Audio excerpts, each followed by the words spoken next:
wala mo gugol tambal do. Wala mo kong magol. Wala na ka mamagol. So mga bro, pagpalang araw sa ating lahat. Ngayon po ay bisitahin ulit natin si Lolo Pording. Kung naalala po niyo sa ating mga upload sa mga nakaraang taon. So ngayon pa po natin mabalikan. Maraming salamat po ni Kat Antom. So yan, samahan niyo po kami.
Ayan, malapit na tayo sa bahay ni Lolo Pording.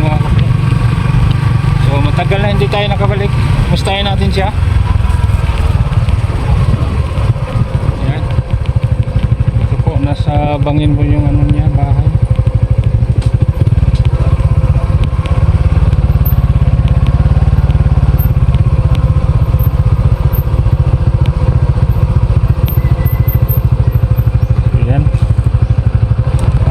Pasok.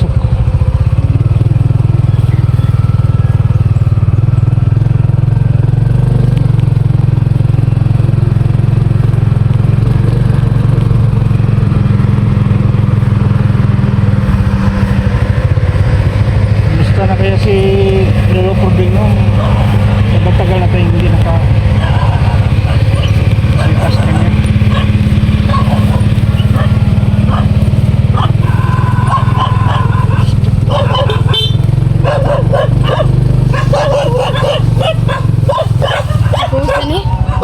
So nabalitaan natin sa kapitbahay ni Lolo Pording na pumanaw daw si Lolo Pording nung tapusan ng January. So hindi po natin nabisita siya. Kasi busy po tayo, no? Saka wala ding nag-sponsor ulit. So may dala sana tayong gas ito, 10 kilo, saka kunting grocery at saka may cash. So kaso lang wala na si Lolo Pording. Ito po yung bahay niya, mga kabot. Sira sa lindol at bagyo. So tingnan po natin. So wala nang nakatira dito.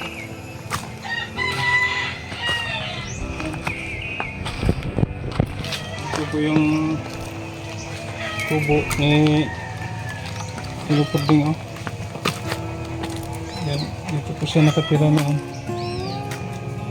Yan, magmula noong December 2025 hindi na natin siya na bisita dito.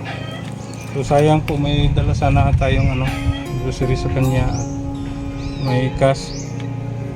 So sayang, wala na po siya. Ito yung lutuan niya sa ingan. Hugas siya na nasira sa bagyo. So sayang. So sana naman masaya na siya sa ibang mundo. Kasi matagal po siyang titiis dito, siya lang mag-isa.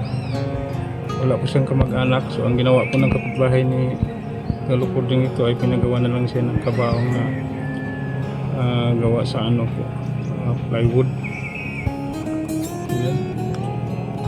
So sayang, so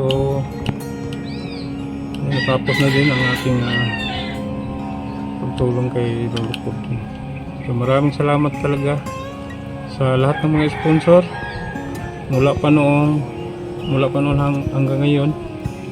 So maraming salamat talaga. Mga ma'am, sir, so wala na po si Lolo Puding, pumanaw na daw. Shout out po sa ating sponsor ni Kat Antum. So yan, ma'am, sir, hindi po natin na ibigay dahil wala na po si Lolo Puding. So sayang. So kayo na po ang bahala kung saan po natin ito ibigay. So ma'am, dito na lang.